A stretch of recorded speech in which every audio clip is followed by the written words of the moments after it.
La situación del Vaticano, habiéndose reunido el Papa Francisco con Nicolás Maduro, es bastante preocupante. Ya hemos visto cómo en este año el Papa Francisco se ha reunido con Rafael Correa, se ha reunido con Evo Morales, con Raúl Castro,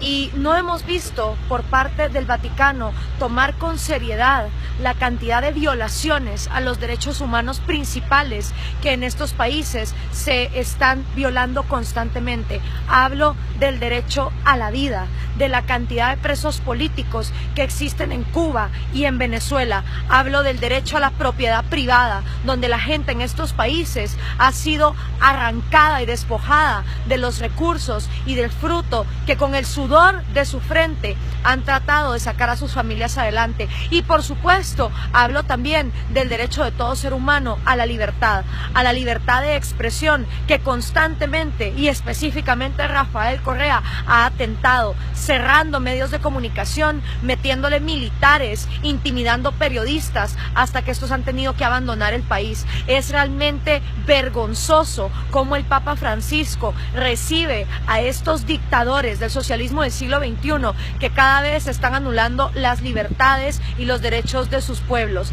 Y el peor de los casos, el venezolano, donde se reúne con Nicolás Maduro sin que nadie lo supiera de antemano, en una coyuntura donde Nicolás Maduro se ha opuesto a que se haga un referéndum exigido por el pueblo de Venezuela para sacarlo del poder. Y en lugar el Papa de estar orando por estas naciones, lo que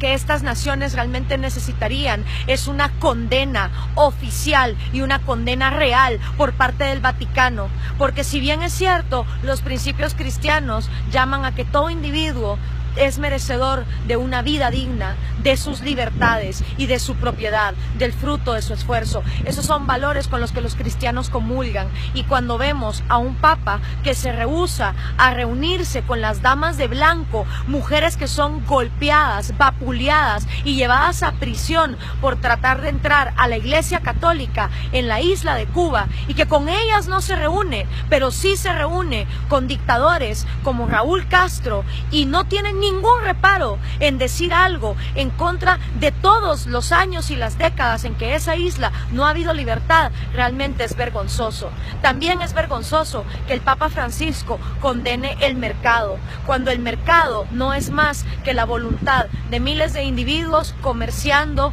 libre y voluntariamente productos que ellos decidan, y que él vea en el mercado la manera de multiplicar la pobreza, cuando en realidad, si ese fuera el caso, Venezuela hoy sería una de las naciones más ricas del mundo. Si ese fuera el caso, entonces Cuba, donde a las personas se les quita hasta el 90% de su salario, también estarían en una situación de bonanza. Pero donde no hay mercado, donde a la gente no se le deja comerciar en libertad sus talentos y el producto de su esfuerzo, entonces viene la miseria. Y que el Papa Francisco sea incapaz de ver cómo funciona la economía y condene estas cosas, realmente es preocupante. Que se reúna con estos dictadores y no con la gente que es vapuleada. Yo esperaría que el Papa Francisco, así como se ha reunido con ellos, se reúna con Lilian Tintori, con María Corina Machado, con los presos políticos en Cuba, con las damas de blanco, con los presos políticos de Venezuela, y que por lo menos tenga la amplitud de mente de escuchar las dos versiones. Para